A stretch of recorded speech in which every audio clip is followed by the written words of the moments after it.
So Yash ಅವರು ಏನ್ promise ಮಾಡಿದ್ರಲ್ವಾ, ನಾವೊಂದು ಹಾಲಿವುಡ್ ಲೆವೆಲ್ಗೆ ಮೂವಿ ಮಾಡ್ತೀವಿ ಅಂತ. ತುಂಬಾ ಅದ್ಭುತವಾದ ಒಂದು ಚಿತ್ರ ಆಗುತ್ತೆ. This movie is gonna blow your mind. Yash ಮೇಲೆ ನಂಬಿಕೆ ಇರಲಿ. ಸೊ ಈ ಮೂವಿ ನೋಡಿದಾಗ ನನಗೆ ಆ ಪ್ರಾಮಿಸ್ ಅನ್ನ ಉಳಿಸ್ಕೊಂಡಿದ್ದಾರೆ ಅಂತಾನೆ ಅನಿಸ್ತು. ಸೊ ನಾವ್ ಇವತ್ತಿನ ಬಂದಿದ್ರಪ್ಪ ಅಂತಂದ್ರೆ ಬೆಳಗ್ಗೆನೆ 6:30 ಟಾಕ್ಸಿಕ್ ಮೂವಿ ನೋಡ್ಕೊಂಡ್ ಬಂದಿದ್ವಿ. ಮೂವಿ ನೋಡ್ಕೊಂಡ್ ಮೇಲೆ ರಿವ್ಯೂ ಮಾಡ್ಲೇಬೇಕಲ್ವಾ. ಎಲ್ರು ಕೇಳ್ತಾ ಇರೋ ಕ್ವಶನ್ ಏನಪ್ಪಾ ಅಂದ್ರೆ ಟಾಕ್ಸಿಕ್ ನೋಡ್ಬೇಕಾ ನೋಡಬಾರ್ದು. ಇದಕ್ಕೆ ಒಂದೇ ಮಾತಲ್ಲಿ ಉತ್ತರ ಹೇಳ್ಬೇಕಪ್ಪ ಅಂತಂದ್ರೆ ಇದು ಒಂದು ಥಿಯೇಟ್ರಿಕಲ್ ಎಕ್ಸ್ಪೀರಿಯನ್ಸ್.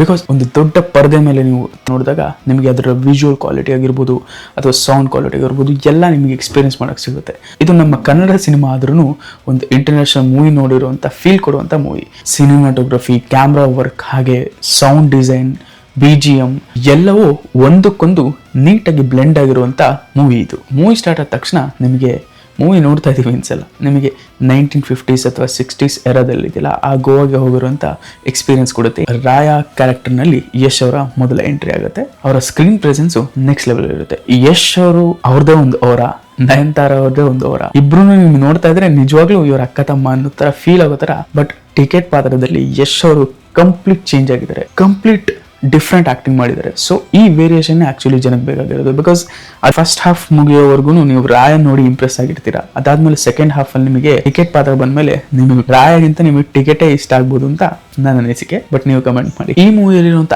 ಆಕ್ಷನ್ ಬಗ್ಗೆ ಈ ಸಿನಿಮಾನ ನೀವು ಮೊಬೈಲ್ ನೋಡಬಹುದು ಅಥವಾ OTT ಅಲ್ಲಿ ನೋಡಬಹುದು, ಟಿವಿಯಲ್ಲಿ ನೋಡಬಹುದು. ಆದ್ರೆ ಈ ಮೂವಿ ಕಂಪ್ಲೀಟ್ ಎಕ್ಸ್ಪೀರಿಯನ್ಸ್ ನಿಮಗೆ ಥಿಯೇಟರ್ ಅಲ್ಲೇ ಸಿಗೋದು. ಸೊ ನಾನೇನು ಹೇಳಕ್ ಇಷ್ಟಪಡ್ತೀನಪ್ಪ ಅಂತಂದ್ರೆ ನೀವು ಥಿಯೇಟರ್ಗೆ ಹೋಗಿ ಇವತ್ತೇ ಹೋಗ್ಬಿಡಿ. ದಯವಿಟ್ಟು ಈ ವೀಕ್ ಯಾರು ಹೋಗ್ಬಿಡಿ. ಈ ವೀಕ್ ಮಾತ್ರ ಸಿಕ್ಕಾಪಡೆ ರಶ್ ಇರುತ್ತೆ. ನಿಮಗೆ ಆಕ್ಚುಲಿ ಡೈಲಾಗ್ಸ್ ಕೇಳಿಸಲ್ಲ ಅಂತ ಅನ್ಸುತ್ತೆ, ಅಷ್ಟು ಜನ ಹೋಗ್ತಾ ಇರ್ತಾರೆ. ಸೊ ನೀವು ನೆಕ್ಸ್ಟ್ ವೀಕ್ ಆರಾಮಾಗಿ ಫ್ರೀ ಮಾಡ್ಕೊಬೇಕಾದ್ರೆ ಹೋಗಿ, ಆದ್ರೆ ಥಿಯೇಟರ್ ಅಲ್ಲೇ ಹೋಗಿ ನೋಡಿ ಅಂತ ಹೇಳಕ್ ಇಷ್ಟಪಡ್ತೀನಿ. ಬಿಕಾಸ್ ಇದು ದೊಡ್ಡ ಸ್ಕ್ರೀನ್ ಗಾಗಿ ಮಾಡುವಂತ ಮೂವಿ ಆಗಿದೆ.